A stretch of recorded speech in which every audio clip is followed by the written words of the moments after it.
नमस्कार मुलांनो. इयत्ता 8वीची तिसरी कविता प्रभात. प्रभात या कवितेचा अर्थ म्हणजे शब्दाचा अर्थ आहे सकाळ. आता इथे सकाळ म्हणजे काय आहे, की आपल्याला नवीन जगामध्ये किंवा नवीन युगामध्ये कसं वावरायचं आहे. आपल्या जे ज्ञान आहे, आपले कलागुण आहे, तर त्या आपल्या कलागुणांना कसा वाव मिळाला पाहिजे. तर ती कलागुणांची आपल्यामध्ये जी कला आहे ती कसा वाव मिळायला पाहिजे याचा अर्थ की आपण आपल्या जगात जिथे वावरतो आहे तिथे आपल्या कलागुणांचा वाव आपण स्वतः निर्माण करायला पाहिजे. आपल्याला जे ज्ञान आहे, आपली कला आहे ती आपल्या लोकांना दर्शवली पाहिजे. तर आपल्या कलेचा त्या अर्थ प्राप्त होतो. तर आता ह्या कवितेत अजून कलेबद्दल काय सांगितलंय बघूया. हे ज्ञानाचे तेज पसरले नव्या युगाच्या नभात, कलागुणांच्या क्षितिजावरती ही प्रतिभेची प्रभा. हे ज्ञानाचे तेज. आता ज्ञानाचं तेज याचा अर्थ असा आहे की ज्ञान इतकं पुढे गेलेलं आहे की आपल्याला आजच्या युगामध्ये युगाच्या नभात याचा अर्थ हे जे नवीन युग आहे तर या युगामध्ये आपण ज्ञानाचं प्रसारण केलं पाहिजे. म्हणजे ज्याला ज्ञान येत नाही किंवा ज्ञानाची कमतरता आहे तिथे आपलं ज्ञान पसरवलं पाहिजे. कलागुणांच्या क्षितिजावरची ही प्रतिभेची प्रभात. म्हणजे आपले कलागुण क्षितिजावरती, जसं क्षितिज याचा अर्थ काय, जिथे समुद्र आणि आकाश एकत्र आलेले दिसते त्याला म्हणतात क्षितिज. मग जसं समुद्र आणि आकाश एकत्र दिसतात त्याप्रमाणे आपण सुद्धा आपलं धरती आणि आपली कला ही आपण एकत्र केली पाहिजे. जर आपण धरतीवर उतरलो त्यानंतरच आपण आपली कला दाखवू शकतो. भव्य पटांगण बागस मनोहर, फुला पाखरांचे जग सुंदर.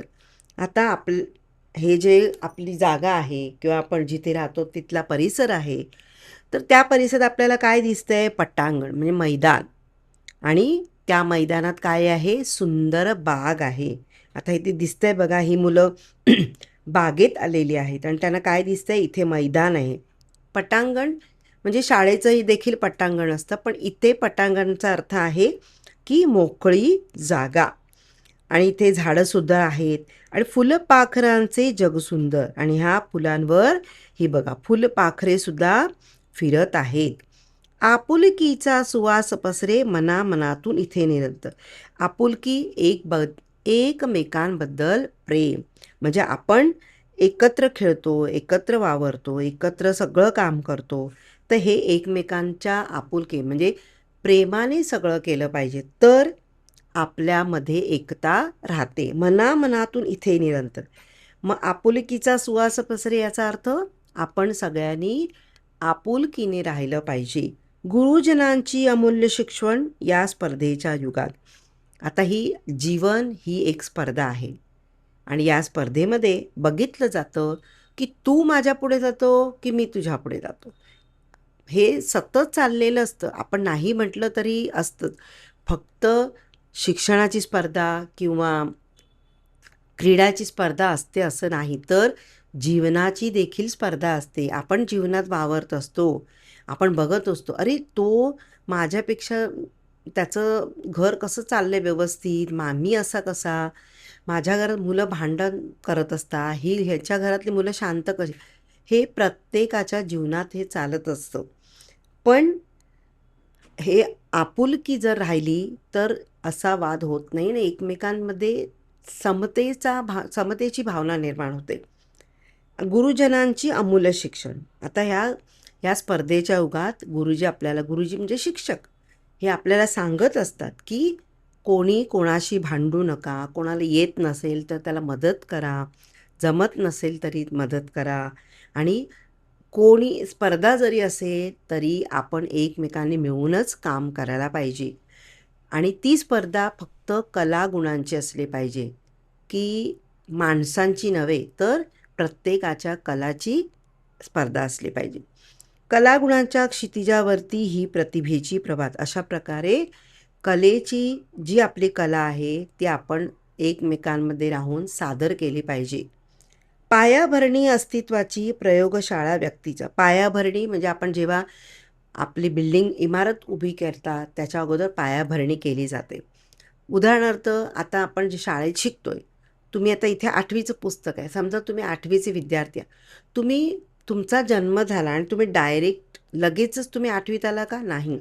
तर तुमचा शिशुवर्ग झाला, मोठा शिशु, छोटा शिशु, पहिली, असं करत करत तुम्ही वरती आला. म्हणजे छोटा मोठा शिशु हा तुमचा पाया आहे. त्याच्यानंतर तुम्ही पुढे जाऊ शकता. लगेचच तुम्ही मोठ्या वर्गात नाही येऊ शकत. त्याचप्रमाणे आपलं अस्तित्व, आपण कसे आहोत, तर आपलं अस्तित्व, आपली जी राहण्याची पद्धत आहे, आपलं शरीर आहे की आपली बुद्धिमत्ता आहे, तर ह्या बुद्धिमत्ताची पायाभरणी म्हणजे आपल्याला कसं राहिलं पाहिजे हे आपल्याला पहिल्यांदा शिकवलं जातं आणि हीच आपली पायाभरणी असते. तर पायाभरणी व्यवस्थित असेल तर आपण पुढे जाऊ शकतो. प्रयोगशाळा व्यक्तित्वाची, व्यक्तित्व आपलं व्यक्तिमत्व. प्रयोगशाळा याचा अर्थ की आपण आपल्या घरामध्ये आपलं व्यक्तित्व सादर करतो. आपण घरातूनच आपण कसं आहोत हे शिकवलं जातं. आपली चूक दाखवली जाते आणि त्याप्रमाणे आपण पुढे जात असतो. तन सुदृढ, मन विशाल होई. तन शरीर, सुदृढ म्हणजे अगदी निरोगी, मन विशाल. मन विशाल, याचं विशाल म्हणजे मोठे. मन मोठे पाहिजे. मन मोठे म्हणजे अगदी जाडेपणा नव्हे, तर समोरच्या व्यक्तीबद्दल आपल्या मनात प्रेम असले पाहिजे, द्वेष नाही. इथे रुजवणूक त्या तत्वांची. ही तत्व, हे नियम जे आहे, हे आपण आपल्या ज्या मैदानात उतरला आहोत, इथे आपण आपले अस्तित्व, आपले विचार मांडले पाहिजे. विचारधारा तीच वाहते नसानसात, रगारगात. हे आपले जे विचार आहे, हे आपल्या शरीरात प्रत्येक नसात, रक्तात असते. कोणाचे विचार वाईट असतात, तर कोणाचे चांगले असतात. तर हे विचार चांगले असावे याचं शिकवण आपल्याला घरातूनच दिलं जातं. कलागुणांच्या क्षितिजावरती ही प्रतिभेची प्रभात. अशा प्रकारे कलागुण, आपले अंतर्गत गुण आहेत, ते आपण समोरच्या व्यक्तीला समोर सादर केले पाहिजे. म्हणजे आपल्यात काय आहे, आपल्याला काय येतं, हे समोरच्याला सांगितल्याशिवाय नाही कळत. नवीन स्वप्ने, नवीन आशा ही प्रगतीची नवी परिभाषा. परिभाषा म्हणजे नियम, की नवीन स्वप्न, नवीन आशा. आपण एखादं स्वप्न बघतो, की मला शिक्षक व्हायचं आहे किंवा मला इंजिनियर, तर त्या हिशोबाने आपण अभ्यास करतो. आईने सांगितलं हे कर असं नाही. तर आपल्याला काय वाटतं, आपण कितपत करू शकतो, आपली काय कॅपॅसिटी आहे, मी हे करू शकतो का, त्याच्यावरच आपलं पुढचं आयुष्य अवलंबून असतं. तुम्ही म्हणाल की नाही मला एवढं येतं मी करणार, असं नाही होऊ शकत. आपल्याला त्याच्यासाठी मेहनत करायला लागते. ही प्रगतीची नवी परिभाषा.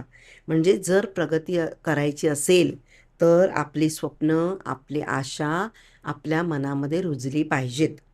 परिश्रमाने, अभ्यासाने उन्नत बनवू आपल्या देशा. आणि आपल्या देशाला उन्नत, आपल्या देशाला खूप मोठं बनवायचं असेल तर त्यासाठी परिश्रम, मेहनत, अभ्यास पाहिजे. तुम्हाला आपल्या देशाचं काही भवितव्य चांगलं घडवायचं असेल, त्यासाठी स्वतःचं भवितव्य चांगलं तुम्ही घडवलं पाहिजे. एक चांगला नागरिक किंवा चांगली नागरिक एक बनली पाहिजे, तरच तुम्ही पुढे आपल्या देशाचं भवितव्य वाढवू शकता. मिटवून सारे भेद चला रे मानवतेच्या युगात. आपल्या मनामधले भेद दूर करायचे. मानवतेच्या युगात येणे हे जे मनुष्य आहे त्या मनुष्यांमध्ये जा आणि तुमच्या मनामध्ये भेदभाव असतील ते दूर करा आणि त्या एकत्र राहून आपल्या देशाची प्रगती करा. कारण शाळेमध्ये सुद्धा फक्त हिंदू किंवा फक्त ख्रिश्चन, फक्त मुस्लिम असं नसतं. शाळा म्हटल्यावर त्या शाळेमध्ये शिकणारे सर्व धर्माचे, सर्व जातीची मुलं असतात. तेव्हा त्या मित्रांसोबत राहून आपण मानवता काय असते, समानता काय आहे, ते हे शिकलं पाहिजे. तरच तुम्ही पुढच्या जगामध्ये वावरू शकता. कलागुणांच्या क्षितिजावरती ही प्रतिभेची प्रभात. म्हणजे अशीच कलाच्या आपण समोरासमोर आपले कला दाखवून ही सकाळ सुंदर करायची आहे. म्हणजे पूर्ण कवितेचा सार असा आहे की ही प्रभात फक्त सकाळ म्हणजे आपल्या मानवतेची प्रभात, म्हणजे ही प्रभात आपण चांगली सुखमय करण्याचा प्रयत्न केला पाहिजे. हा व्हिडिओ आवडला असेल तर लाईक करा, सबस्क्राईब करा आणि काही प्रश्न असतील तर कमेंट्स करा. थँक्यू.